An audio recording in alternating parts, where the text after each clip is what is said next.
Welcome back into another edition of A Closer Look. I am your host, Dwayne Nelson, and with me today is Ann Mason. She is Special Projects Coordinator for Heritage Alliance of Northeast Tennessee and Southwest Virginia, located in Jonesbough, Tennessee's historic place. Yes. Glad to have you here, Ann. Thanks for having me. Tell me a little bit about the Heritage Alliance. Well, we are a preservation and education-based nonprofit organization. We're based out of Jonesbough, Tennessee, but we serve a wider regional area. We help preserve history in all its forms, whether that's buildings, artifacts for museums, oral history. We use all of these resources to help preserve the buildings in Jonesbough. We have a salvage warehouse where people can come and get items to restore, historic structures of their own. We take care of the cemetery in town. And so we just use all this to do museum exhibits and educational programs and, share history with the public. That's awesome. And being from this area, we have a lot of history. Old history and old buildings. Yes. And that sort of thing. So where do you get the funding, I guess, to keep your operation going and help others as well along the way? Yeah. Well, we have members. We're a membership-based organization. And then, we do get funding through the town of Jonesbough and Washington County. And we're very grateful for that. And then donations as well. Now, it seems like you probably got a lot of projects going on. What are some of the projects you're dealing with right now? We have a lot. Well, right now, since it's October, of course, we just finished the International Storytelling Festival in Jonesbough. But every October for the past 4 years, we've done a program called A Spot on the Hill.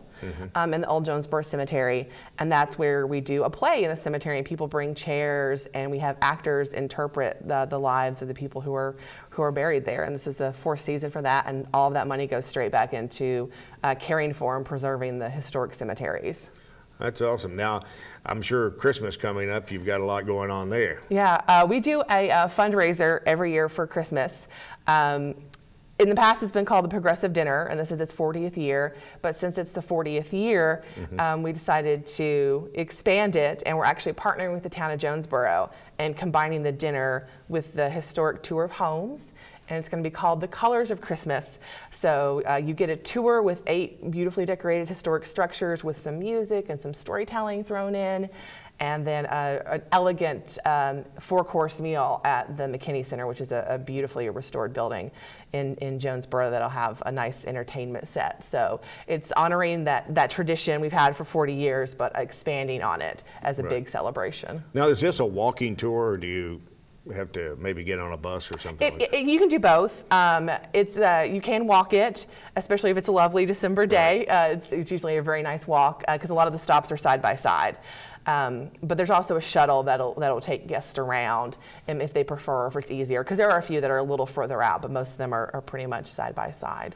These seem to be really popular attractions that we're finding more and more of these tours of homes. Yes.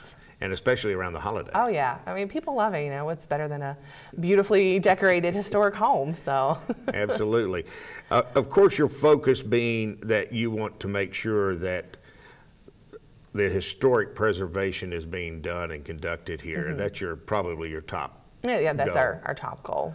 Now, talk about the salvage warehouse and what all that involves. Yeah, well, we have an architecture salvage warehouse that has building stock. So it's got windows and doors, brick, sinks, things that have come out of, old houses that were being torn down, or perhaps the people were updating, and they donate it to the salvage warehouse, and we, send it to new homes that want an old touch, or old homes that need a little love. So, and right now it's open the 1st and 3rd Saturday of every month from 8 to noon. Now, if someone thinks that they've found like a historic place or a home or whatever, they, I guess, can contact you all about checking that out. And I guess, what do you classify as historic? What we classify as historic? Well, I mean, anything can really be historic. I mean, it keeps moving further and further, because now you get to the point where, like, is there a year? I guess what I'm saying is, is there a year that you look at as being historic? 50 years, 100 years? I'd say now that it's pretty much 1950s and older. Of course, the longer time goes on, the further the deadline creeps. So, but I say most of what we deal with is late 1800s, mid to late 1800s. So. And then, folks, if they've got something that they would like for y'all to look at and maybe deem whether it is historic. Yeah, I mean, we're happy to do that, and we're happy to put them in touch with people who can help them even any further with research, or if they want to get their home on the National Register of Historic Places or anything like that. We're happy to put them in touch with the people they need to make that process happen. And the thing about it is, a lot of people, I guess, don't understand this, but with it being Northeast Tennessee and Southwest Virginia, that's a lot of area to cover. It is a lot of area to cover. Because there's all kinds of places up around Southwest Virginia that are really old and historic places. So that keeps you busy. We stay very busy, yes.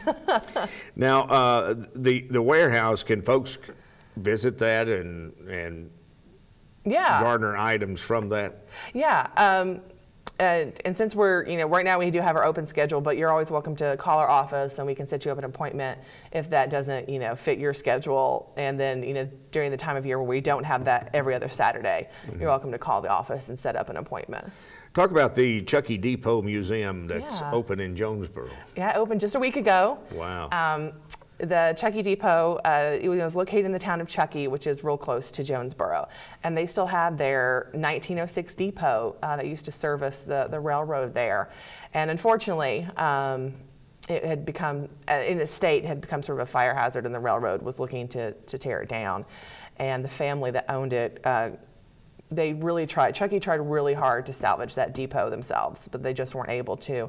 So they, formed a partnership with Jonesboro to bring that depot to Jonesboro and restore it. So now it's relocated to Jonesboro, and it just opened as a museum honoring the town of Chucky, and then also talking about the importance of the railroad to Jonesboro and Chucky and like the region as a whole, because the railroad was a vital part of our history. Now, what all items can folks see in that particular venue? Well, it's really neat that the depot still had a lot of its furnishings from 1906. Those are like the public notice boards from 1906, and there's some of the original benches, and some items that were found under the depot. The family that owned it and used it for many years, the children of that family remember playing in the depot and playing under the depot, and they pulled out all this stuff like luggage and pocket watches that had just been discarded.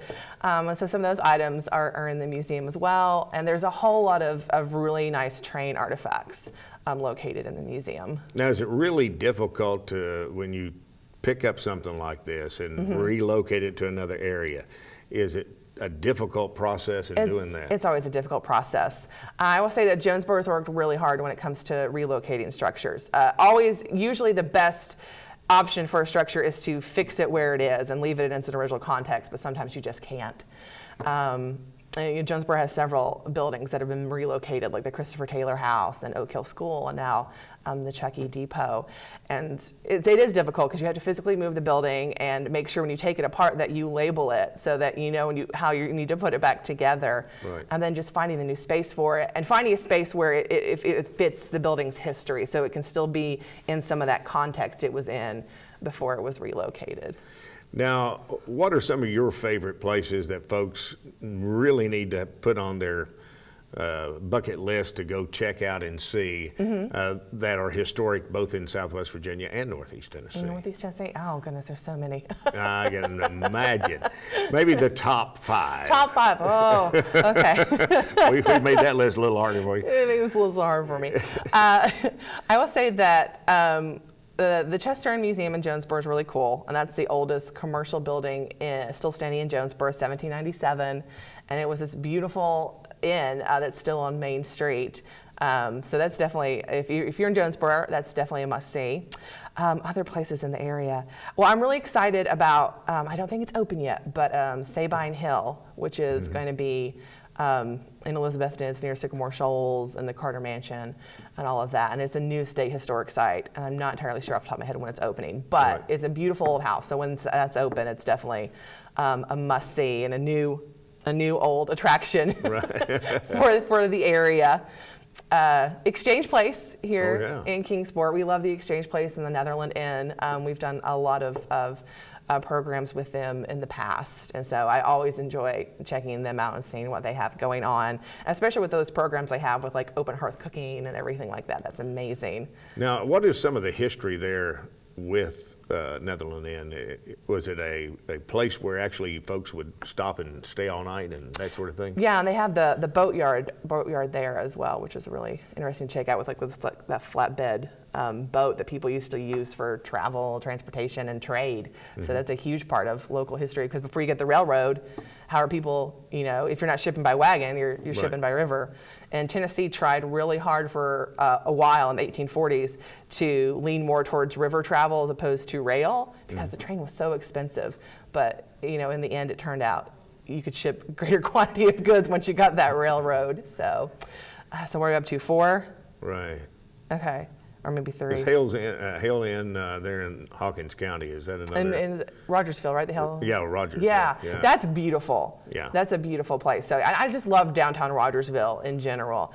They have that printing press museum, which is extremely interesting as well, because you don't think about how early newspapers start moving into areas, but they do. And so, to combat that stereotype that we've all been uneducated for a long time, but you get newspapers really early in the settlement of this area. So yeah, Rogersville, the inn there, and then that museum. Well, Ann, I appreciate you stopping by and talking with us, and we get folks out there to visit some of the historic places. Yeah, there's so many. Especially with holidays coming up. Yeah, exactly. Absolutely. Thank you again, Ann. Thank you. Thank you for being with us on A Closer Look.